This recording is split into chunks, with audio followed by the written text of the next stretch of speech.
చూడండి, పాస్టర్ గారి జీవితంలో లేకపోతే ఒక సేవకుడి జీవితంలో చాలా డైమెన్షన్స్ ఉంటాయి. చాలా డైమెన్షన్స్‌లో చాలా విషయాలు ప్యారలల్‌గా జరుగుతుంటాయి ఆయన జీవితంలో.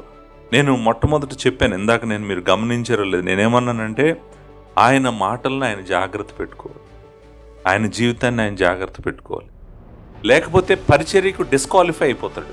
అంటే ముందు కాపరి జాగ్రత్తగా ఉండాల్సింది తన వ్యక్తిగత పరిశుద్ధత విషయంలో జాగ్రత్తగా ఉండాలి. నిజానికి ఆ విషయాలు మాట్లాడతాడు, 2వ అధ్యాయంలో ఉన్నాయి. నువ్వు జాగ్రత్తగా ఉండాలి, నీ మాటలు జాగ్రత్తగా ఉండాలి, నీ ప్రవర్తన జాగ్రత్తగా ఉండాలి అనేటువంటి మొదలు పెడుతున్నాడు. అవన్నీ వస్తాయి. కానీ వాటన్నిటితో పాటు నీ ఎదురుగా ఉన్న మందను నువ్వు కాయాలి.